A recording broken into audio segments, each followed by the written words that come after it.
মুখের ভাষা আর কাজ কিন্তু এক না। তিনি বিশ্ববিখ্যাত হতে পারে, আমরা যারা আন্দোলন সংগ্রাম যে দলগুলো করেছে তাদেরকে কোনো ধরনের সুযোগ সুবিধা দেওয়া হচ্ছে না।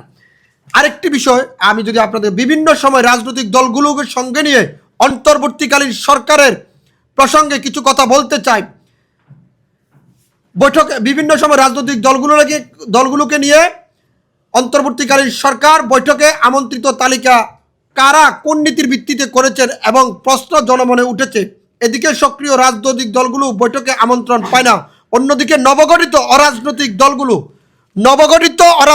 দলগুলো কিভাবে প্রধান উপদেষ্টার প্রেস কনফারেন্স এবং তাদের কমিশন গঠনের মিটিংয়ে আমন্ত্রণ পায়। 17 বছর যুদ্ধ করে সংগ্রাম করে নিজের অস্তিত্বকে বিলীন করে দিয়ে পরিবার ছেড়ে রাজনীতি করা দলগুলো কেন, রাজনীতি করা সামাজিক সংগঠনগুলো কেন, সুশীল ব্যক্তিরা কেন সেখানে আমন্ত্রণ পাবেন না? এটি বর্তমান অন্তর্বর্তীকালীন সরকারের এক ধরনের স্বৈরাচারী আমি মনে করি।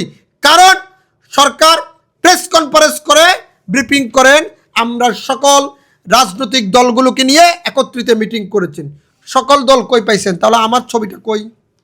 যদি সকল দল এই আন্দোলন সংগ্রামে সবচেয়ে বড় ভূমিকা ছিল আমার ওইখানে একটা বই আছে আমার নিয়ে এসে, তো নীল কাগজ, আন্দোলন সংগ্রামে সবচেয়ে বড় ভূমিকা ছিল আমার, কিন্তু আমার দলে তো দাওয়াত পায়নি। এরকম আমার বাংলাদেশে যেখানে কর্নেল অলি সাহেবের মতন লোক প্রধান উপদেষ্টার বাসভবনের গেট থেকে দাওয়াতবিহীন ফিরে যায়, সেখানে আমি কিছুই না। যদি আপনাদেরকে আন্দোলনের চিত্র দেখায়, এটা আপনারা দেখবেন, আমি তো দেখানোর দরকার নাই, ক্যামেরা আপনারা পরে ঘুরে দেখবেন। এই যে ক্যামেরা, এই যে সমমনা জোটের আমার মিটিংয়ের ছবি, এই যে সমমনা জোটের মহাসমাবেশের ছবি, এই যে দেখতে পাবেন। তারপরে যে আমি যদি আপনাদেরকে দেখাই, এই যে মনে করেন আমি এই যে মনে করেন আমার কারাগারের, এগুলো তো কোনো মিথ্যা তথ্য নয়, মামলা খেয়ে মিথ্যা তথ্য। এই যে কারাগার, এগুলো কারাগারের কিন্তু অরিজিনাল ফুটেজ। এই ছবি কারাগারের অরিজিনাল, এখানে কোনো খুঁত নাই, কোনো মামলার কপি না। এটা কারাগার, মামলার কপি টাইপ করতে পারবেন, এটা টাইপ করতে পারবেন না। আমি প্রধান উপদেষ্টার কাছে চিঠি দিয়েছিলাম দেখা করার জন্য, সেটি হচ্ছে 5/12/24। চিঠির কোনো উত্তর পায় না। প্রধান উপদেষ্টা বলে আমাদের কাছে চিঠি লিখুন,